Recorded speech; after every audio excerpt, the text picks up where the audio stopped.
तो आज के लेक्चर में पहले अपन जो आपके लास्ट के कुछ एक दो क्वेश्चन डाउट के हैं वो डिस्कस कर रहा हूँ, फिर अपन आगे बढ़ेंगे। सबसे पहले जो आपने पूछा है वो है बिगनर्स बॉक्स 6 के क्वेश्चन नंबर 1 का 18th है ना। बेटा इसको ओपन कर लो,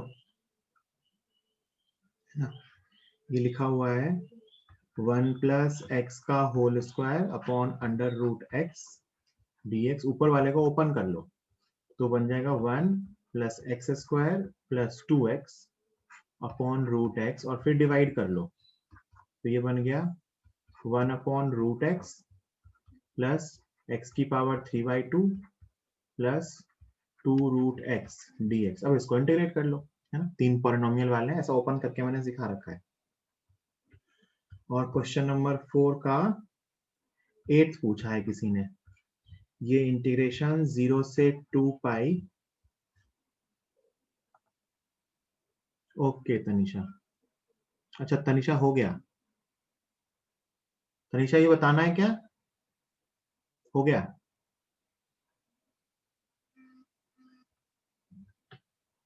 हाँ मतलब ये सिंपल ही था, sine x plus cos x था। देख लो एक बार फटाफट, जब मैंने लिख दिया था तो sine x plus cos x, इसको इंटीग्रेट कर लेंगे तो साइन एक्स का इंटीग्रेशन होगा माइनस कॉस एक्स और कॉस एक्स का इंटीग्रेशन होगा साइन एक्स। बस इसकी लिमिट लगा दो 0 से 2 पाई, है ना। तो इसकी लिमिट लगाओगे तो अंदर आ जाएगा। ठीक है, चलिए।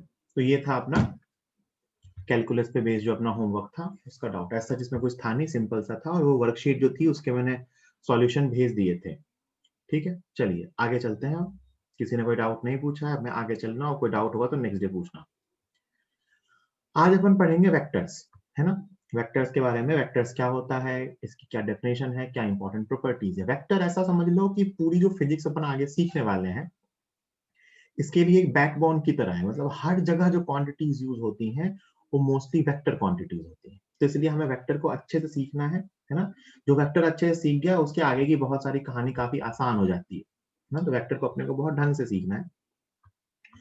तो सबसे पहले ना अपन फिजिक्स में स्टडी क्या करेंगे, तो अपन स्टडी करेंगे बेटा फिजिकल क्वांटिटीज। क्या स्टडी करेंगे, फिजिकल क्वांटिटीज। फिजिकल क्वांटिटीज अपने कोर्स के हिसाब से दो टाइप की हो सकती हैं।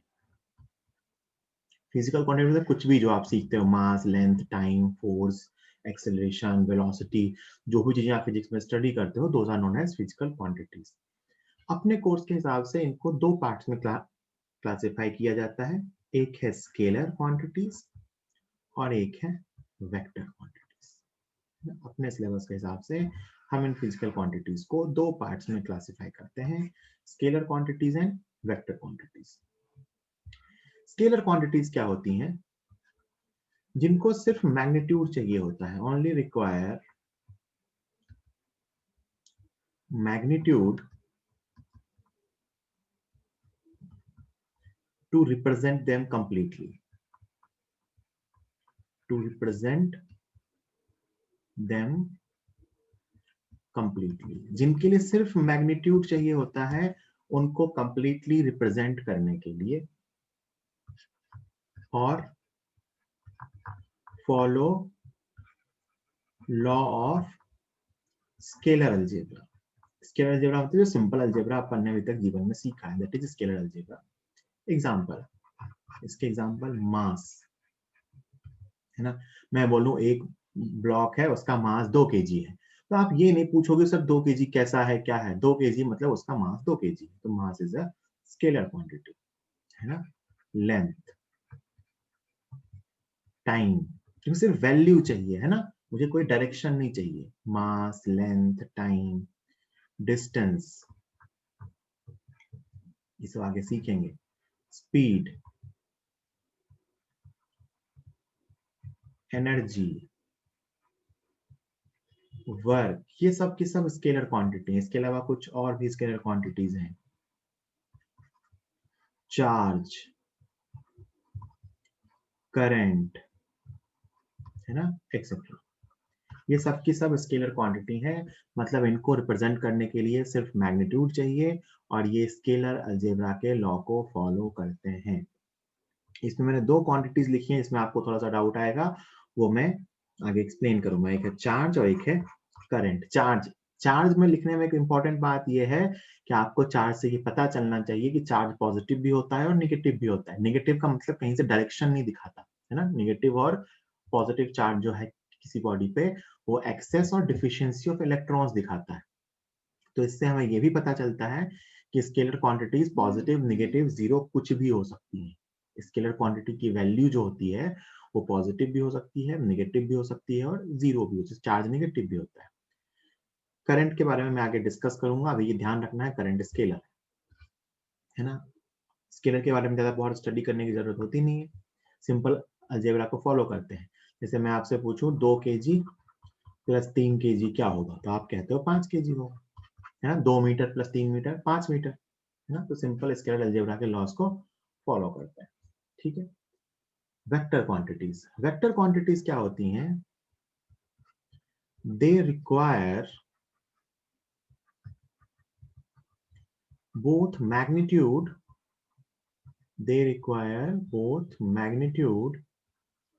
and direction. They require both magnitude and direction to represent them completely.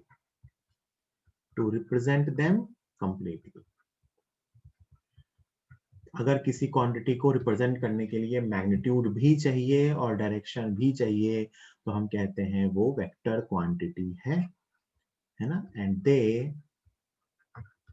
Follow laws of vector algebra. कई बार आपको ऐसा दिखेगा कि कोई क्वांटिटी के पास मैग्नीट्यूड है और डायरेक्शन है, लेकिन वो वेक्टर अलजेब्रा के लॉज को फॉलो नहीं करता, तो वो स्केलर होगा ना कि वेक्टर। वेक्टर फॉलो करने के लिए इंपॉर्टेंट कंडीशन है कि वो वेक्टर अलजेब्रा के लॉ को फॉलो करना चाहिए। जो अपना वेक्टर्स का चैप्टर है, इसमें मेनली अपन वेक्टर अलजेब्रा ही पढ़ने वाले हैं कि वेक्टर्स को ऐड कैसे करते हैं, वेक्टर को सब्ट्रैक्ट कैसे करते हैं, वेक्टर्स को मल्टीप्लाई कैसे करते हैं, है ना। क्योंकि स्केलर को ऐड सब्ट्रैक्ट मल्टीप्लाई करना हम सीख चुके हैं ऑलरेडी, तो हम इस चैप्टर में यही सीखने वाले हैं कि वेक्टर्स को ऐड सब्ट्रैक्ट और मल्टीप्लाई कैसे करते हैं। Example, displacement. ये अपन ने 9th क्लास में एक बार सीखा भी होता है कि डिस्टेंस जो है स्केलर क्वांटिटी है, डिस्प्लेसमेंट वेक्टर क्वांटिटी है। तो velocity, acceleration, momentum, force, torque, कुछ नाम आप अभी नहीं जानते हो, कोई बात नहीं, आगे जानोगे, बस मैं साथ साथ लिख दे रहा हूं। इम्पल्स, एंगुलर मोमेंटम,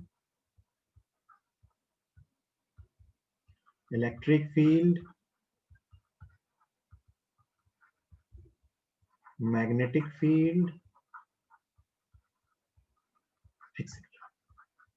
ये सब की सब वेक्टर क्वांटिटीज है। वेक्टर क्वांटिटी मतलब अगर मैंने इनमें से इनके मैग्नीट्यूड के साथ साथ डायरेक्शन को स्पेसिफाई नहीं किया तो वो सेंसलेस होगा। मतलब मैं आपसे कह दूं कि एक बॉडी पे 10 न्यूटन का फोर्स लगता है, ये 10 न्यूटन का फोर्स किस तरफ लगेगा ये इंपॉर्टेंट होगा बॉडी की मोशन को स्टडी करने के लिए। 10 न्यूटन किसी भी तरफ लग सकता है और उसके अकॉर्डिंग बॉडी की मोशन डिफरेंट डिफरेंट टाइप की हो सकती है ना। So if you are writing a force on a body you must specify direction, है ना। मैं आपसे कहूं एक बॉडी की वेलोसिटी 10 मीटर पर सेकंड है, तो 10 मीटर पर सेकंड किस तरफ है, अलग अलग डायरेक्शन कारण वो अलग अलग डायरेक्शंस में जा सकता है ना। तो इसी तरह ये डिफरेंट डिफरेंट टाइप की क्वांटिटीज है स्केलर और वेक्टर। तो ये बेसिक सी डेफिनेशन है। स्केलर क्या होता है? जिन क्वांटिटीज को रिप्रेजेंट करने के लिए सिर्फ मैग्नीट्यूड की रिक्वायरमेंट होती है, वेक्टर नहीं, डायरेक्शन नहीं चाहिए होता है, और वो स्केलर अलजेब्रा या सिंपल अलजेब्रा के लॉज को फॉलो करते हैं। वेक्टर क्या होता है? जो मैग्नीट्यूड और डायरेक्शन दोनों चाहिए होते हैं, जिनको पूरी तरह से रिप्रेजेंट करने के लिए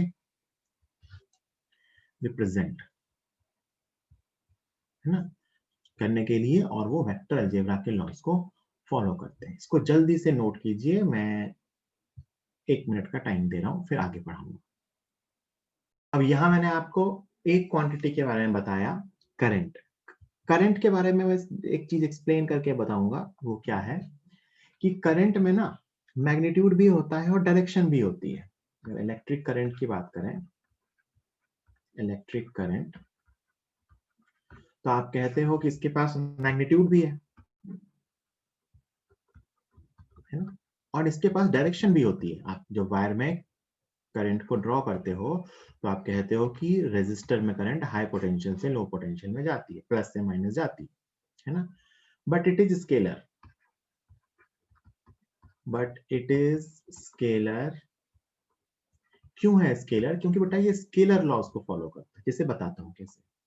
मान लो एक जंक्शन है, इस पे इधर से करंट आ रही हो, इधर से करंट आ रही हो, और वायर, तीन वायर एक जंक्शन पे लगे हुए हैं। मैं आपसे कहूँ ना ये 10 एम्पियर करंट आ रही है, ये 5 एम्पियर करंट आ रही है, तो यहाँ कितनी करंट जाएगी? तो आंसर है 15 एम्पियर। ये ना इस एंगल पे डिपेंड नहीं करेगा कि वायर कितने एंगल पे लगे हुए हैं, इस पे डिपेंड नहीं करेगा। इधर से 10 एम्पियर, इधर से 15 एम्पियर, तो यहाँ जाएगी, सॉरी 10 एम्पियर और 5 एम्पियर तो 15 एम्पियर। तो ये जो फॉलो करता है ना करंट, जो सर्किट में फॉलो करता है, इट फॉलो स्केलर अलजेब्रा। ये जो है आगे आपको सीखोगे, इसको किरचॉफ्स लॉ कहते हैं, है ना, किरचॉफ्स जंक्शन लॉ कहते हैं, which is based on charge conservation. अपने को जानना नहीं है, बस मैं ऐसे बता रहा हूँ।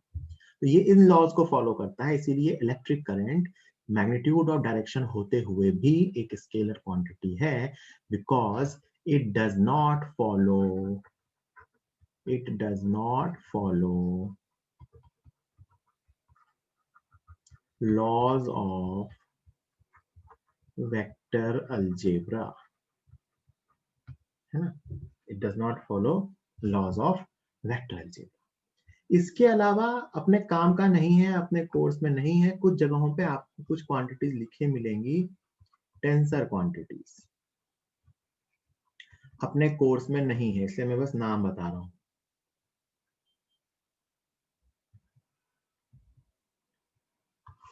ये क्या होता है ना कि डिफरेंट डिफरेंट एक्सिस के लिए इनकी वैल्यूज डिफरेंट आती है। अगर हम एक्सिस सिस्टम चेंज कर दें ना, तो डिफरेंट डिफरेंट एक्सिस के अबाउट इन क्वांटिटीज की वैल्यू डिफरेंट होती है ना। जैसे आगे हम एक क्वांटिटी सीखेंगे, मोमेंट ऑफ इनर्शिया, रोटेशन के चैप्टर में। आप जब डिफरेंट एक्सिस के about moment of inertia calculate करोगे तो ये डिफरेंट आएगा। मतलब इसको आप ऐसे समझ सकते हो रफली, वैसे तो इसकी अलग डेफिनेशन है, have different value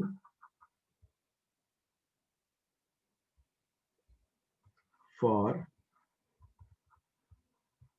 different systems, या डिफरेंट एक्सिस सिस्टम्स मान लो, एक्सिस सिस्टम। अपने लिए अपन इसको ऐसा समझ सकते हैं, जैसे मोमेंट ऑफ इनर्शिया होगा ना, तो अपन जब डिफरेंट डिफरेंट एक्सिस के अबाउट निकालेंगे तो उसकी वैल्यू डिफरेंट आती रहेगी। वैसे ये टेंसर बहुत डिटेल में पढ़ना है हायर फिजिक्स में, अपने काम का नहीं होता। ऐसा मान लेना कि कुछ क्वांटिटीज टेंसर भी होती है ना, बस ये अपने को जानना है। ठीक, आगे चल के आप एक प्रेशर भी सीखोगे, वहां से पता चलेगा कि वो भी टेंसर क्वांटिटी के अंदर आता है। ठीक, अभी अपन इतना ही सीखेंगे, जल्दी से स्लाइड लिखिए।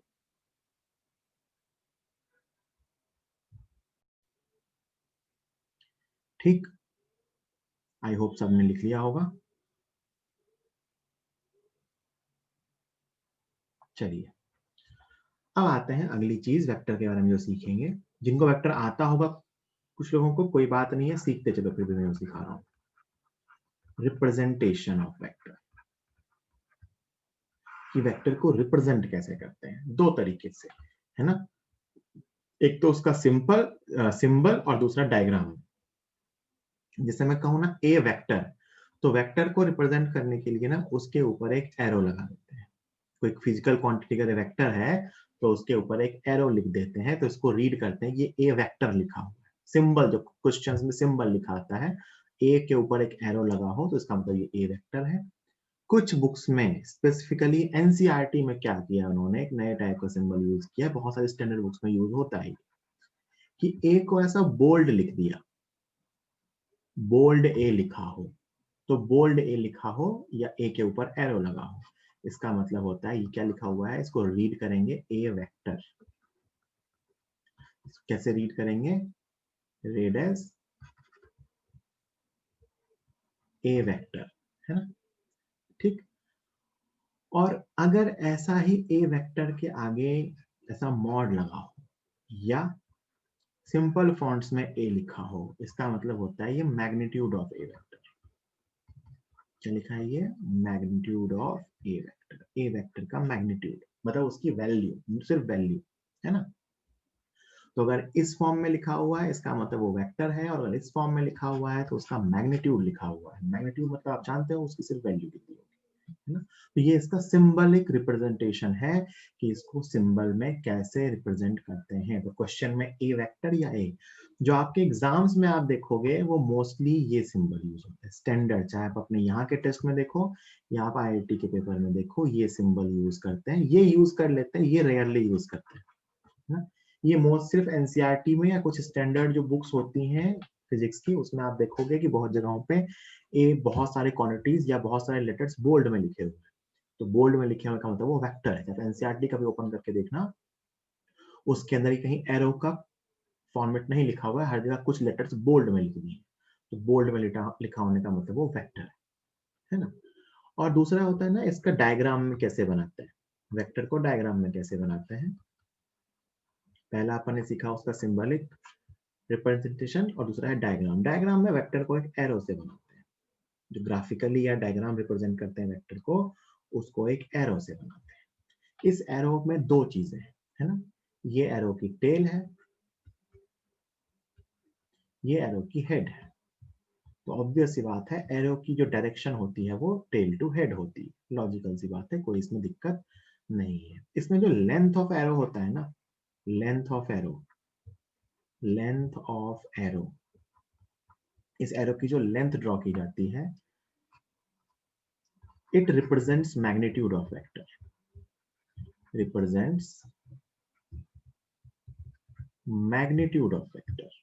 एरो की जो लेंथ होती है वो क्या डिपेंड करती है, वो क्या रिप्रेजेंट करती है, वेक्टर का मैग्नीट्यूड, है ना। और डायरेक्शन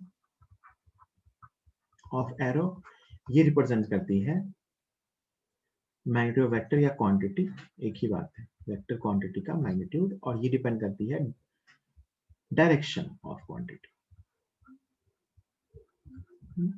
डायरेक्शन ऑफ वेक्टर और क्वांटिटी। तो एरो को डायग्राम में एक एरो से वेक्टर को डायग्राम में एक एरो से रिप्रेजेंट करते हैं। इस एरो की जो लेंथ होती है वो मैग्नीट्यूड, वो रिप्रेजेंट करती है कि उस वेक्टर का मैग्नीट्यूड कितना है, और उस एरो की जो डायरेक्शन होती है वो ये रिप्रेजेंट करती है कि उस एरो की या उस क्वांटिटी की डायरेक्शन क्या है ना। जैसे अच्छा, क्वेश्चन में ना जरूरी नहीं बिल्कुल नाप के तीर बनाया जाए, है ना, कंपेरेटिव क्वेश्चन होता है, ठीक। जैसे कि मैं आपसे ना कुछ वेक्टर्स ड्रॉ कर दूं या कुछ फोर्स वेक्टर्स ड्रॉ करूं, है ना?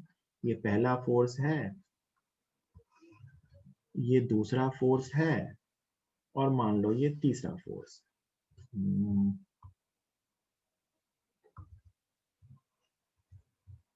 ये तीसरा फोर्स। ऐसे ही मैं आपको थ्योरेटिकल क्वेश्चन पूछ रहा हूं, इनमें से मैं आपको कह रहा हूं कि ये कुछ F1 वेक्टर है, और ये कुछ F2 वेक्टर है, और ये कुछ F3 वेक्टर है।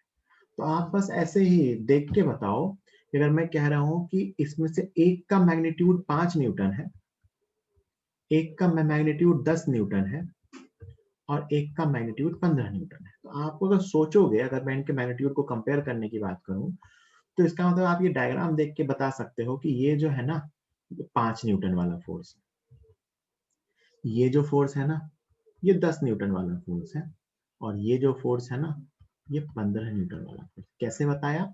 जो वेक्टर की लेंथ सबसे ज्यादा उसका मैग्नीट्यूड सबसे ज्यादा, जिस वेक्टर की लेंथ सबसे कम उसका मैग्नीट्यूड सबसे कम, है ना। रिलेटिव कंपैरिजन है, ऐसा बिल्कुल नाप के नहीं बनाया मैंने कि F3 जो है वो F1 से दुगना है। वैसे कायदे से नाप के ही बनाना चाहिए, लेकिन क्वेश्चंस में ऐसा नहीं होता, कहीं भी नहीं होता। मतलब लेंथ उसको सिर्फ रिप्रेजेंट कर रहा होता है ना। बहुत जगहों पे आप बिल्कुल ऐसा हार्ड एंड फास्ट मत सोचना सर ये तो इक्वल लेंथ के दिख रहे थे, अरे नहीं, इतना कोई नाप के क्वेश्चन में ड्रॉ नहीं करता। हाँ, डायरेक्शन ड्रॉ की होती है। मैग्नीट्यूड लगभग आपको कहीं 3-4 वेक्टर एक साथ लिखे हुए हैं और उसके मैग्नीट्यूड को कंपेयर करने की बात है, तो आपको दिखेगा कि जो सबसे लंबा वाला वेक्टर है वो सबसे ज्यादा मैग्नीट्यूड का होना चाहिए, और जो सबसे छोटा वाला वेक्टर है वो सबसे कम मैग्नीट्यूड का होना चाहिए। ये रफली दिखना चाहिए, बिल्कुल ऐसा नाप के नहीं, सर 5 का 15 तो 3 गुनी लंबाई, सर 5 सेंटीमीटर का वो था तो 15 सेंटीमीटर क्यों नहीं हुआ, ऐसा नहीं होगा, है ना। तो इस चक्कर में मत फंसना, सिंबॉलिकली उसको रिप्रेजेंट, मतलब ऑर्डर सही आना चाहिए। जैसे यहाँ पे मुझे ये दिख रहा था कि F3 की लंबाई सबसे कम थी, F1 की उससे ज्यादा और F2 की सबसे ज्यादा। इसका मतलब F3 5 न्यूटन है, F1 10 न्यूटन है और F2 जो है वो 15, ये दिए हुए थे। तो आपको डिसाइड करना था कि कौन सा 5, कौन सा 10, कौन सा 15। आप एक वेक्टर का डायग्राम देख के बता नहीं सकते ये 5 है, ये 10 है, 15 है। मैंने आपसे कहा कि इन तीनों फोर्सेस में एक 5 है, एक 10 है, एक 15 है। तो बताओ कौन सा 5 है, कौन सा 10 है, कौन सा 15 है। तो यहां से मैंने रफली ये बता दिया है ना। तो ये सिंपल सा है, ठीक। जल्दी से इसको नोट कीजिए, फिर आगे चलेंगे। 1 मिनट का टाइम दे रहा हूँ टोटल में। आई होप सबने लिख लिया होगा। तो वेक्टर को रिप्रेजेंट करना अपन सीख गए कि वेक्टर को कैसे रिप्रेजेंट करते हैं, ठीक है। अगली चीज जो मैं सिखा रहा हूँ वो ध्यान से सीखिएगा। एक बड़ी इंपॉर्टेंट बात है जो कई जगहों पे काम आती है, वो है कि मैं लिख रहा हूँ, फिजिक्स में जो अपन वेक्टर सीखते हैं ना वो फ्री वेक्टर्स होते हैं। फ्री वेक्टर मतलब मैं बता रहा हूँ, ए vector does not change, a vector does not change if it is shifted parallelly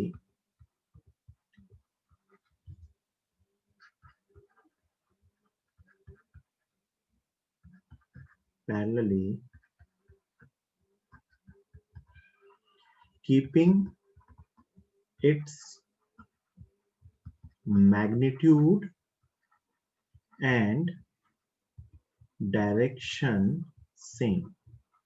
एक वेक्टर को अगर पैरेलली शिफ्ट किया जाए, अब इसके मैग्नीट्यूड और डायरेक्शन को सेम रखते हुए, तो ये चेंज नहीं होता है ना। 3D में कहीं भी शिफ्ट करो, जैसे मैं कहूं कि एक वेक्टर यहां था, ए वेक्टर है ना, मैं इसको पैरेलली शिफ्ट करता हूं, तो पैरेलली शिफ्ट करके मैं इसे यहां भी लाऊं तो भी ये ए वेक्टर रहेगा, यहां लाऊं तो भी ए वेक्टर रहेगा, यहां लाऊं तो भी ए वेक्टर रहेगा, शिफ्ट करके स्क्रीन से बाहर निकाल लूं तो भी ए वेक्टर रहेगा। क्या चेंज नहीं करना है? इसका मैग्नीट्यूड और इसकी डायरेक्शन, मतलब ये जिस तरफ रिप्रेजेंट कर रहा है उसी तरफ रिप्रेजेंट करना चाहिए और उसी मैग्नीट्यूड का होना चाहिए। तो अगर मैं एक वेक्टर को शिफ्ट करूं keeping its magnitude and direction same, तो ये वेक्टर चेंज नहीं होगा, है ना। ये चीज बड़ी काम आती है आगे जो भी अपन क्लॉज या जो भी डेरिवेशन सीखने वाले हैं उसमें। तो ये ध्यान रखिएगा कि vector can be shifted parallelly. Shifted parallelly का मतलब होता है can be shifted without changing magnitude and direction. जल्दी नोट कीजिए, शिफ्टेड पैरेलली का मतलब can be shifted without changing the magnitude and direction।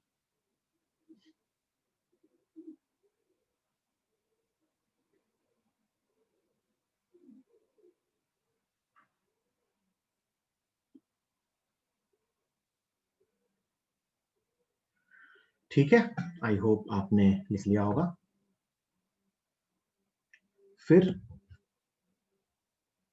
कुछ बेसिक नाम है वो मैं बता रहा हूं। एक होता है नल वेक्टर, नल वेक्टर और जीरो वेक्टर, नल वेक्टर और जीरो वेक्टर। इसको रिप्रेजेंट करते हैं जीरो के ऊपर एक वेक्टर लिख के, है ना। नल वेक्टर और जीरो वेक्टर, जीरो और जीरो वेक्टर में अंतर है। Zero is scalar and zero vector is vector, है ना। तो ये सिंपली क्या होता है, it is a vector, it is a vector having zero magnitude. इसका कोई मैग्नीट्यूड नहीं होगा, तो ऑब्वियस सी बात है मैग्नीट्यूड ही नहीं है फिजिकल क्वांटिटी का, तो इसकी डायरेक्शन भी होगी नहीं, तो इसकी डायरेक्शन डिफाइन नहीं होती है। डायरेक्शन इज नॉट डिफाइंड क्योंकि क्वांटिटी नहीं है ना। तो आप कहोगे सर है ही नहीं तो डिफाइन क्यों किया? भाई जब फिजिकल क्वांटिटी एग्जिस्ट ही नहीं कर रही, उसकी वैल्यू भी जीरो है, तो क्या इसका काम है? क्योंकि क्या होता है ना कि जब हम वेक्टर अलजेब्रा पढ़ते हैं तो वहां पे कुछ जगहों पे होता है ना कि दो वेक्टर्स का सम या उनका एक पार्टिकुलर टाइप का प्रोडक्ट वेक्टर ही हो सकता है, और मान लो वो 0 आ रहा हो, तो इसको क्यों डिफाइन किया गया है? It has been defined to write the laws of vector algebra correctly.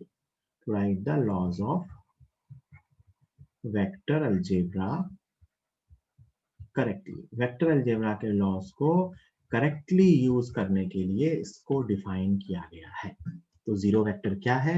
Simply या नल वेक्टर कई जगह लिखते हैं, इसका मैग्नीट्यूड 0 होता है, इसकी डायरेक्शन डिफाइन नहीं होती है। और इसको क्यों डिफाइन किया गया है? ताकि हम वेक्टर अलजेब्रा के लॉस को क्लियरली लिख पाए। आगे जब पढ़ेंगे तो समझ में आएगा, अब इसके लिए परेशान नहीं होना है।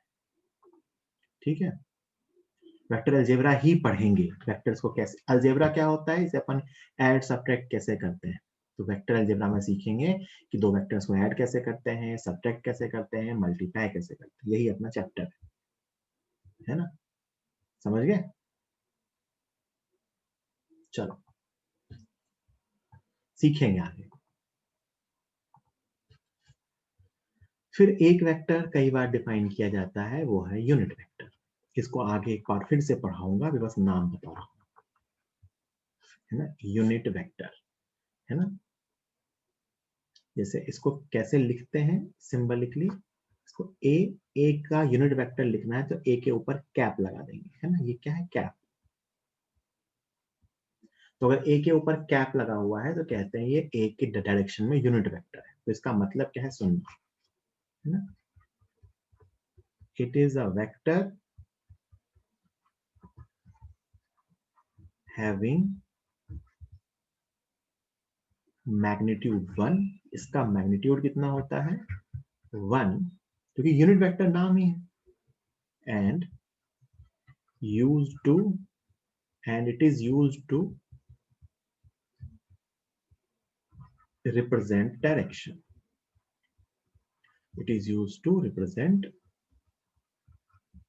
direction, है ना। एक यूनिट वेक्टर क्या होता है? जिसका मैग्नीट्यूड 1 होता है, 1 मतलब यूनिटी, है ना।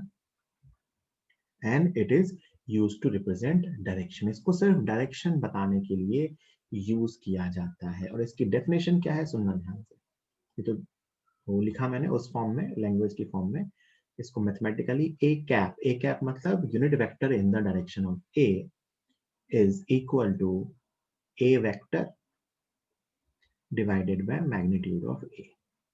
अगर किसी वेक्टर को उसके मैग्नीट्यूड से डिवाइड कर दिया जाए तो हमें मिलेगा उसकी डायरेक्शन में यूनिट वेक्टर। ये क्या है बेटा? A vector. ये क्या है? Magnitude of A vector. और ये क्या है? Unit vector in the direction of A. First lecture बिल्कुल थ्योरेटिकल है ना। तो कहानियां सुनते चलो। A cap is defined at A upon its magnitude. सोच के देखो, ऐसे ही मैंने A upon magnitude of A लिखा। ए मतलब ए का मैग्नीट्यूड भी और डायरेक्शन भी। जो ऊपर लिखा हुआ है न्यूमरेटर में, उसमें मैग्नीट्यूड भी है और डायरेक्शन भी। और मैंने उसको मैग्नीट्यूड से डिवाइड कर दिया, तो क्या बचा? मैग्नीट्यूड 1 और सिर्फ क्या बची है? डायरेक्शन। अच्छा, यूनिट्स भी कैंसिल हो जाएंगे, है ना। मैं बोलूं कि 10 मीटर का फोर्स लग रहा है ईस्ट, सॉरी 10 न्यूटन का फोर्स लग रहा है ईस्ट की तरफ, तो आपने इसको डायरेक्शन के साथ लिखा। और मैं कहूँ इसको इसके मैग्नीट्यूड से डिवाइड करो, तो उसका मैग्नीट्यूड कितना है? 10 न्यूटन। तो इसकी कोई यूनिट भी नहीं होती, है ना। It does not have any unit. It does not have any unit. Unit मतलब ये मीटर, केजी इस टाइप का, है ना। It does not have any unit. इसके पास सिर्फ क्या होती है? Direction. It is use to represent direction, है ना। और डायरेक्शन कैसे? क्योंकि ए वेक्टर था, मान लो मैं कहूँ 10 न्यूटन फोर्स ईस्ट की तरफ डिवाइडेड बाय 10 न्यूटन, तो 10 न्यूटन से 10 कैंसिल हो गया, क्या बचा? ईस्ट की तरफ। सिर्फ एक तरह से डायरेक्शन बचती है। कैसे लिखते हैं, कैसे कैलकुलेट करते हैं, मैं आगे बताऊंगा, अभी वो नहीं बताया जा सकता। अभी सिर्फ डेफिनेशन सीखनी है ना, what is the definition of unit vector. इसके कुछ बेसिक एग्जांपल्स लिख रहा हूँ, ये पता होनी चाहिए। Example, unit vector in positive x direction, ये स्टैंडर्ड डिफाइन किए गए हैं। पॉजिटिव एक्स डायरेक्शन में जो यूनिट वेक्टर होता है उसको लिखते हैं plus i cap, unit vector in negative x direction इसको लिखते हैं minus i cap, unit vector in plus y direction x y z जो अपना सिस्टम होता है उसमें plus j cap, unit vector in minus y direction minus j cap, unit vector in plus z direction, x axis y axis z axis होती है ना, वैसे इसको लिखते हैं k cap, unit vector in minus Z direction minus K cap. तो जो vectors को लिखते हैं एक्स एक्सिस के along I cap, Y axis के along J cap, Z axis के लॉन्ग के कैप, ये स्टैंडर्ड है कि अगर मुझे कोई क्वांटिटी लिखनी है एक्स एक्सिस की तरफ तो मैं लिखूंगा वो आई कैप में जा रहा है। जैसे मैं एक सिंपल सा एग्जांपल दे रहा हूं, एक क्वेश्चन सिंपल सा, ये particle is moving with a speed of 10 meter per second in positive x direction. एक पार्टिकल 10 मीटर पर सेकेंड से पॉजिटिव एक्स डायरेक्शन में जा रहा है, इसकी स्पीड दे रखी है 10, मतलब मैग्नीट्यूड है। राइट इट्स वेलोसिटी इन वेक्टर फॉर्म, ध्यान से देखना कैसे लिखते हैं। तो कहते हैं कि मुझे वेलोसिटी वेक्टर लिखना है, तो v के ऊपर arrow is equal to, vector में क्या क्या होता है, मैग्नीट्यूड और डायरेक्शन। मैग्नीट्यूड है 10 और डायरेक्शन किधर जा रहा है पार्टिकल, प्लस एक्स डायरेक्शन में, तो प्लस एक्स को किस कैसे लिखते हैं, आई कैप से। तो इसका आंसर हो गया 10 आई कैप, कुछ नहीं लिखा है मतलब प्लस आई कैप। तो इसकी वेलोसिटी वेक्टर को ऐसे लिखेंगे 10 आई कैप, है ना। 10 आई कैप लिखने का मतलब 10 is the magnitude and i cap is the direction.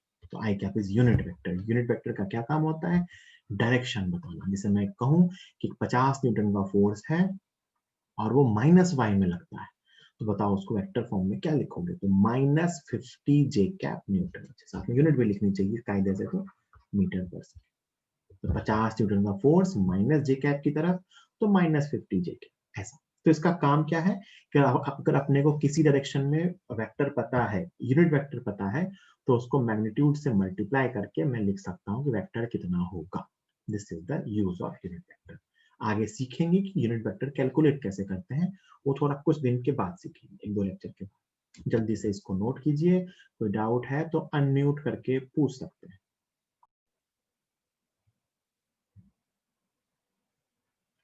ठीक है, आई होप आप लिख चुके हो। अगला बहुत ही इंपॉर्टेंट टॉपिक है, इसी में टॉपिक का एक पॉइंट है sort of property, angle between two vectors. Angle between two vectors,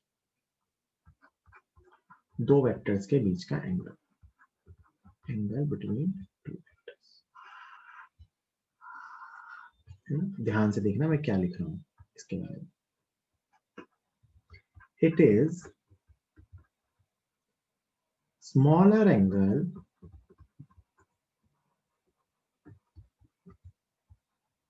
between the vectors, it is the smaller angle between the vectors when they are kept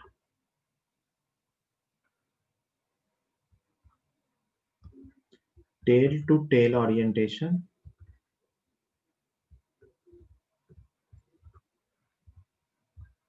और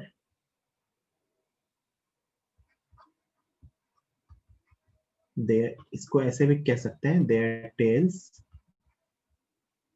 meet at a point, meet at a,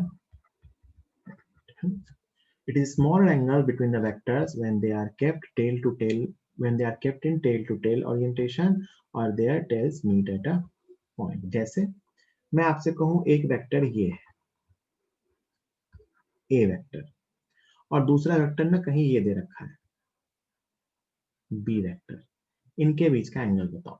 है ना। तो आप क्या कहोगे, sir सबसे पहले तो ये ऐसे रखे होने चाहिए कि उनके टेल एक ही पॉइंट पे हों। ऐसा कैसे हो सकता है, वेक्टर्स पैरेलली शिफ्ट किए जा सकते हैं। तो मैं ना इसको पैरेलली शिफ्ट करके बी को लाऊंगा बिना मैग्नीट्यूड और डायरेक्शन चेंज किए। तो अगर बेटा वो बी था तो ये भी बी होगा, है ना। मैंने क्या किया, बी वेक्टर को पैरेलली शिफ्ट कर दिया, ऐसा किया कि बी की टेल एक ही टेल के ऊपर आ जाए। अब ये देखो एक he tell to tail fashion में आ गए, है ना। अब इनके बीच दो एंगल्स हो सकते हैं, जो दो पॉसिबल एंगल्स हैं वो मैं ड्रॉ कर रहा हूँ। एक तो या तो आप कहोगे ये एंगल है, और या आप कह सकते हो ये एंगल है। मैंने क्या डिफाइन किया, इट इज स्मॉलर एंगल। इसका मतलब ये जो थीटा है, this is angle between vectors. ये एंगल बिटवीन वेक्टर नहीं कहलाएगा। It is definition, it is smaller angle between the vectors when they are kept in tail to tail fashion. सबसे पहले क्या होना चाहिए, टेल के ऊपर टेल रखी होनी चाहिए, और दूसरा उनके बीच का जो स्मॉलर एंगल है वो बताना होता है। जैसे मैं एक सिंपल सा एग्जांपल लूं, अगर यहाँ पे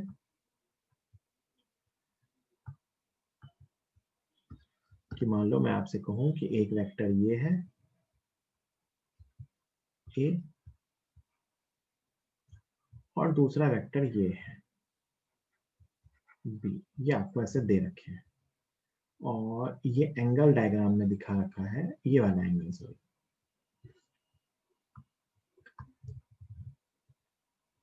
ये एंगल जो आपको मैंने डायग्राम में दिखा रखा है ये है 120 डिग्री, है ना। तो मैं आपसे पूछूं कि इनके बीच का एंगल क्या है, मैं आपसे पूछूं फाइंड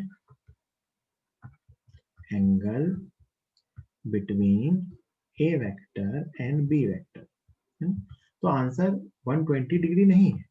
आंसर 120 डिग्री क्यों नहीं है, क्योंकि अभी ये ए और बी वेक्टर ऐसे नहीं रखे हुए हैं कि इनकी टेल्स एक ही पॉइंट पे हो। तो ऐसा कैसे होगा, तो मैं किसी वेक्टर को पैरेलली शिफ्ट कर सकता हूं। तो मैंने ए वेक्टर को पैरेलली आगे शिफ्ट किया, ये भी ए वेक्टर है।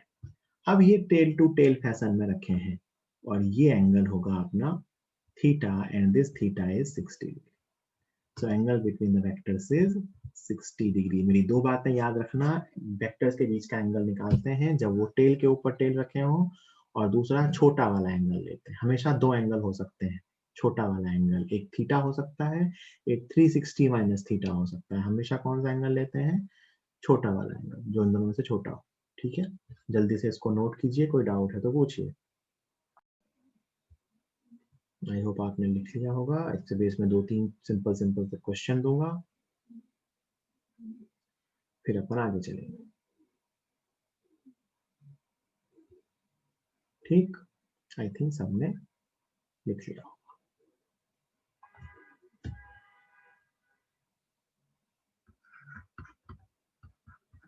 find angles between find angle between a vector and b vector in the given questions. Find angles between a vector and b vector in the given questions. First question है कि a vector ऐसा है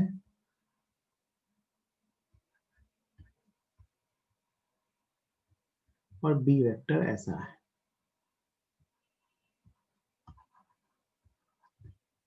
और आपको diagram में ये angle दिखाया हुआ है 60 degree. Second question, a vector ऐसा है और b वेक्टर ऐसा है, और आपको ये एंगल दिखाया हुआ है 60 डिग्री।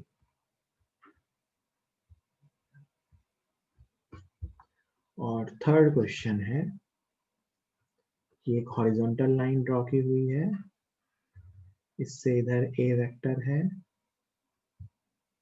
और ऐसी एक हॉरिजॉन्टल लाइन यहाँ ड्रॉ की हुई है, इससे इधर बी वेक्टर है। ये एंगल 90 डिग्री है, ये एंगल 45 डिग्री है। तो आपको तीनों क्वेश्चन के आंसर लिखने हैं चैट बॉक्स में 1 2 3 करके। आप सीक्वेंस में 3 वैल्यू लिखोगे तो भी मैं समझ जाऊंगा कि आप इनमें तीनों के आंसर लिखे। आपको सीक्वेंस में तीनों के आंसर लिखने हैं। सिर्फ 3 एंगल की वैल्यू लिख देना, मैं समझ जाऊंगा आपने क्या लिखा है।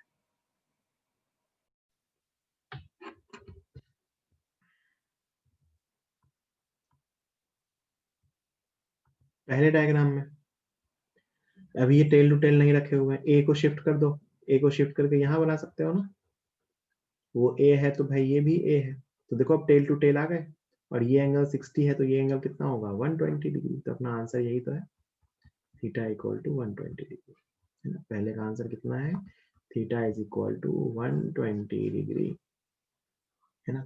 दूसरे में अभी भी टेल टू टेल नहीं रखा हुआ है, किसी एक को आगे बढ़ा दो, मैंने ए वाले को आगे बढ़ा दिया ना, तो टेल टू टेल आ गए। अब ये रहा अपना required angle, theta equal to 120 degree, है। और तीसरे वाले में तो ये एक पॉइंट पे ही नहीं है, किसी एक को शिफ्ट करके ड्रॉ कर दो भाई, बी को एक काम करो शिफ्ट करके यहाँ ड्रॉ कर दो, ये हॉरिजॉन्टल लाइन के साथ बी का एंगल अपने को पता है, ये रहा आपका बी, है ना। ये एंगल 90 डिग्री है, तो ये एंगल भी कितना होगा 90 डिग्री, तो ए और बी के बीच का टोटल एंगल कितना हो गया, theta is equal to 90 degree plus 45 degree, कितना हो गया 135 डिग्री। इंपॉर्टेंट मैंने दो बात बताई है, एक तो टेल टू टेल रखे होने चाहिए, और दूसरा स्मॉलर एंगल लेना है ना। अब मैं एक स्टेटमेंट लिख रहा हूं जिसके बारे में आपको ये बताना है कि ये ट्रू है या फॉल्स है, बस आपको आंसर में चैट बॉक्स में टी या एफ लिख देना है ना। आपको ये डिटरमाइन करना है कि ट्रू है या फॉल्स है ना। तो मैं स्टेटमेंट लिख रहा हूं, आपको बस टी या एफ लिखना है। Angle between two vectors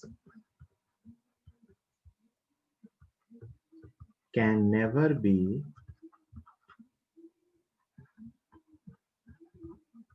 greater than 180 degree. दो वेक्टर्स के बीच का एंगल कभी भी 180 डिग्री से ज्यादा नहीं हो सकता, angle between two vectors can never be greater than 180 degree.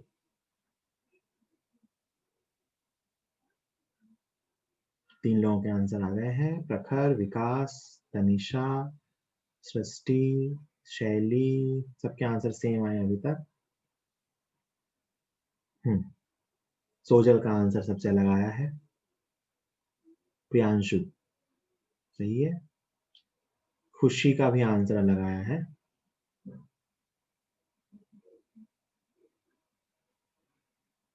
है ना। तो मैं इसको एक्सप्लेन कर रहा हूं, तो आंसर क्या है भाई, ट्रू, नहीं हो सकता, कभी भी दो वेक्टर्स के बीच का एंगल 180 से ज्यादा नहीं हो सकता। इसको मैं बोल के एक्सप्लेन नहीं करूंगा, इसको मैं सिर्फ ड्रॉ कर देता हूं, आपको अपने आप समझ जाएगा। इसको मैं केस ड्रॉ करता हूं, आपको अपने आप समझ आ जाएगा, है ना। मान लेना ये एंगल अभी 178 डिग्री है, मैं दो वेक्टर्स ड्रॉ कर रहा हूं, अभी ये एंगल 178 डिग्री है, अभी इनके बीच के एंगल ये बिल्कुल ही एंटी पैरेलल हो गए, ये 180 है ऊपर वाला एंगल, और तीसरे केस में मैंने ए वेक्टर को कांस्टेंट रखते हुए बी को नीचे शिफ्ट कर दिया, ये एंगल 182 डिग्री है, यहाँ पे ये एंगल कितना होगा 182 नीचे वाला, यहाँ नीचे वाला एंगल भी कितना होगा 180, यहाँ नीचे वाला एंगल कितना होगा 178, है ना। तो आपसे मैं कहूँ कि कौन सा एंगल एंगल बिटवीन वेक्टर है, तो ये वाला, यहाँ तो दोनों इक्वल है, और यहाँ पे ये वाला, तो यहाँ पे थीटा इज 178 डिग्री, यहाँ पे थीटा 180, 180 तो आप कहीं से लो कोई फर्क नहीं पड़ता है, और यहाँ भी theta is equal to 178 degree. Smaller angle लेते हैं, कौन सा एंगल लेते हैं स्मॉलर, जैसे ही 180 क्रॉस करेंगे दूसरा एंगल छोटा हो जाएगा, है ना। तो जिन दो लोगों का गलत हुआ था, सोजल समझ गया, खुशी समझ में आ गई बात, खुशी समझ में आ गई बात, हाँ 30 सेकेंड में जल्दी से लिख लो। है ना।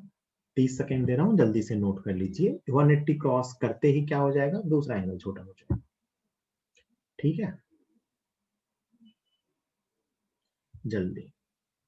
तो इसका मतलब दो वेक्टर्स के बीच का जो एंगल है वो हमेशा कहां से कहां के बीच होगा, less than equal to 180 degree and greater than equal to 0 degree, है ना। हमेशा 0 से 180 के बीच ही होगा। 0 भी हो सकता है और 180 भी हो सकता है। जल्दी लिखिए, 20 सेकेंड और है।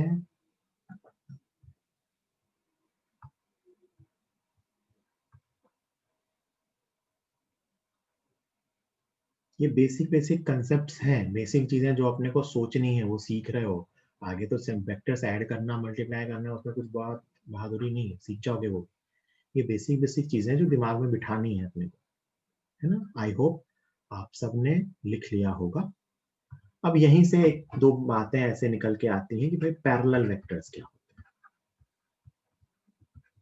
पैरेलल वेक्टर्स, तो पैरेलल वेक्टर का मतलब होता है जिनके बीच का एंगल कितना हो, 0 डिग्री। अगर दो वेक्टर्स पैरेलल हैं इसका मतलब इनके बीच का एंगल कितना होगा, 0 डिग्री। तो अगर वेक्टर्स ऐसे हैं इसका मतलब ये पैरेलल है, सेम डायरेक्शन में होते हैं, है ना। तो ये पैरेलल वेक्टर्स हैं।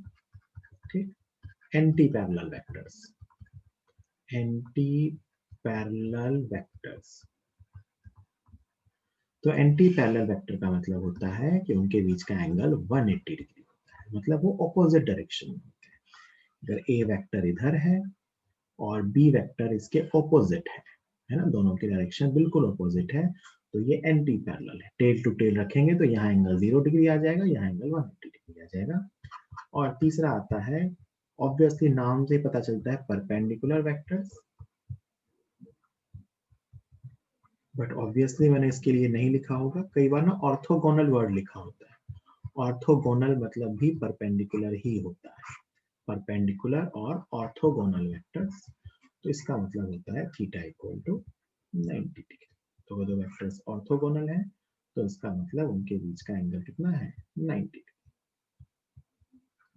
This is the meaning of parallel vectors, anti parallel vectors and orthogonal vectors. अगर पैरेलल वेक्टर है मतलब वेक्टर सेम डायरेक्शन में है, लिखते चलिए।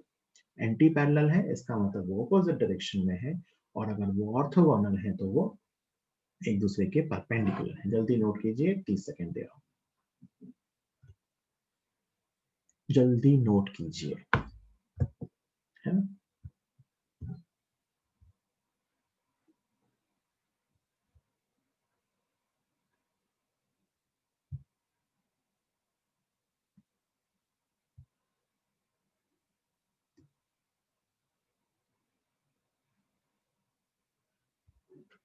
ठीक है। तो ये क्या सीखा हमने कि वेक्टर्स का पैरेलल और एंटी पैरेलल होने का क्या मतलब। अगली चीज जो मैं आपको बताने जा रहा हूं वो है कि अगर वेक्टर को एक कांस्टेंट से मल्टीप्लाई करते हैं तो क्या होता है, ध्यान से सुनना। Next thing is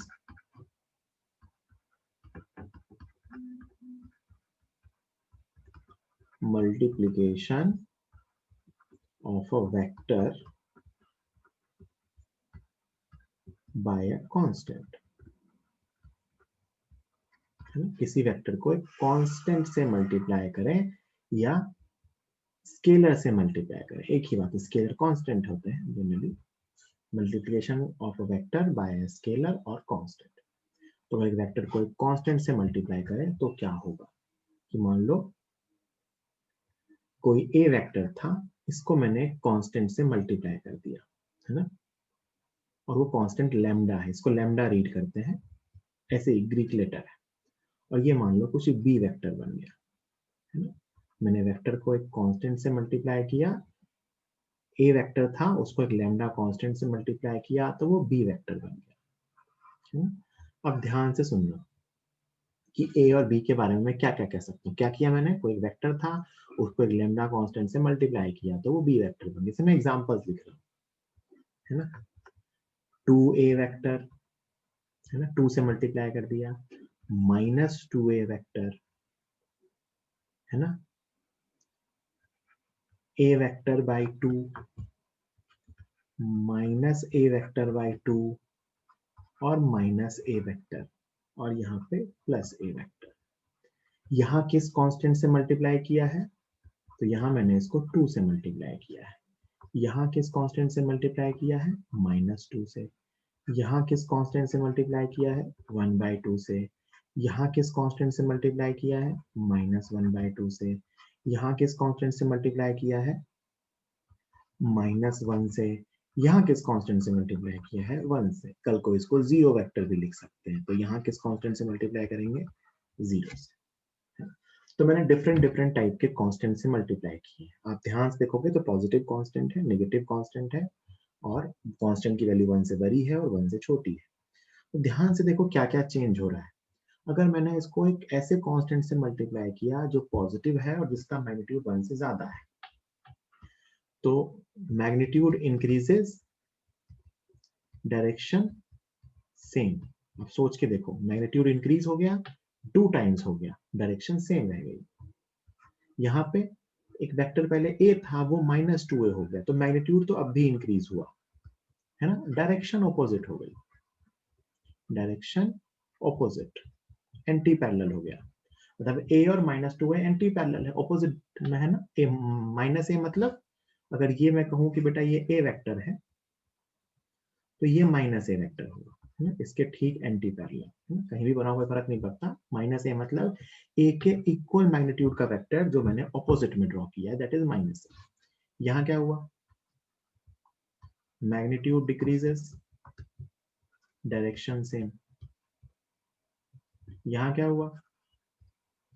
magnitude decreases और डायरेक्शन भी ऑपोजिट हो गई, है ना। लॉजिकली सोच के लिखना है, यहाँ मैग्नीट्यूड सेम रह गया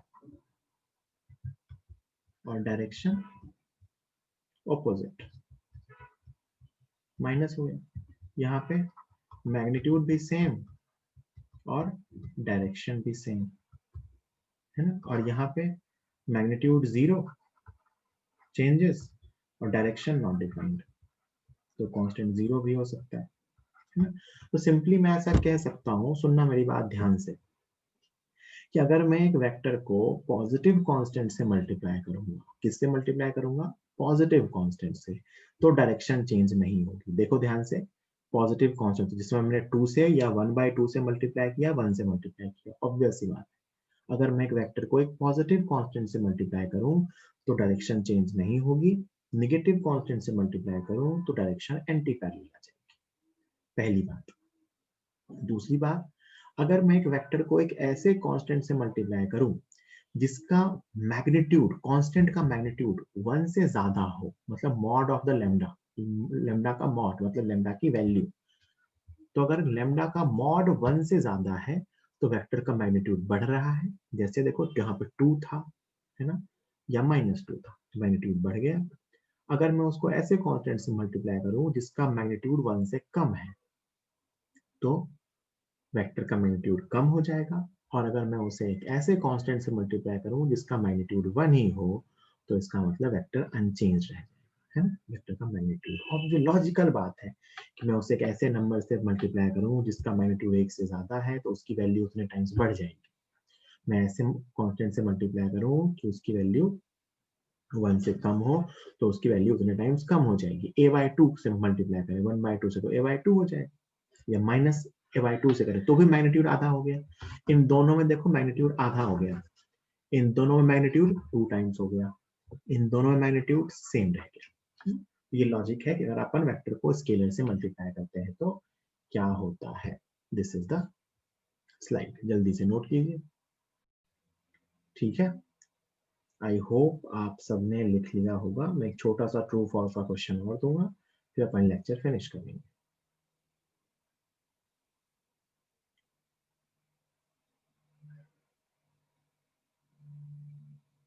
तो देखो, मैं एक सिंपल सा क्वेश्चन लिख रहा हूँ ट्रू फॉल्स के लिए, जिसका आपको आंसर बताना है, ट्रू या फॉल्स, मतलब है ना, आपको बताना है कि ये ट्रू है या फॉल्स है। If a vector is multiplied by a non-zero constant, a non-zero constant,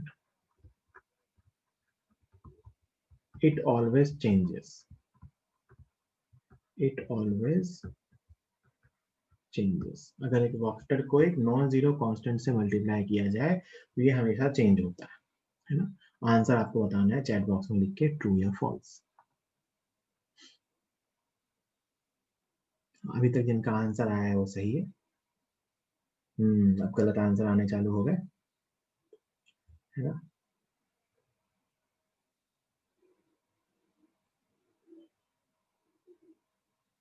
10 second और सोच लो।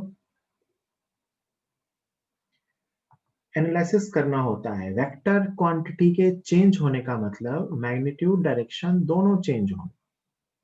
वेक्टर क्वांटिटी के चेंज होने का मतलब मैग्नीट्यूड डायरेक्शन दोनों चेंज होना। और ऑलवेज लिखा हो मतलब आपने अगर इसका एक एक्सेप्शन भी ढूंढ लिया तो ये गलत हो जाएगा। तो आंसर है फॉल्स, है ना। क्यों? If we multiplied by +1, if we multiply by +1 it remains same। तो इस स्टेटमेंट गलत हो गया ना। ऑलवेज वर्ड का इंपॉर्टेंस था, ऑलवेज वर्ड वाले किसी भी सेंटेंस को अगर अपने को कॉन्ट्राडिक्ट करना हो और अपन एक भी केस ढूंढ पाए, है ना, कि जहां वो फेल हो रहा है तो वो गलत है ना। तो अगर मैं वेक्टर को +1 से मल्टीप्लाई करूं, +1 एक नॉन जीरो कांस्टेंट है ना, तो अगर मैं वेक्टर को +1 से मल्टीप्लाई करूं वेक्टर चेंज नहीं होता है, वेक्टर सेम रहता है। वेक्टर के सेम रहने का मतलब, वेक्टर के चेंज होने का मतलब कि उसकी मैग्नीट्यूड डायरेक्शन दोनों चेंज हो। सेम रहने का मतलब मैग्नीट्यूड भी सेम रहे और डायरेक्शन भी सेम रहे। तो अगर मैं वेक्टर को +1 से मल्टीप्लाई कर दूं तो वो चेंज नहीं होता है। ठीक है, चलिए आज का लेक्चर यहीं फिनिश करते हैं। जिनको लिखना है लिख लीजिए, क्लास आप लीव कर सकते हैं, वापस दूसरी क्लास मेरी ही है 3:30 से, उसके 2 मिनट पहले ज्वाइन कर लें। Bye bye.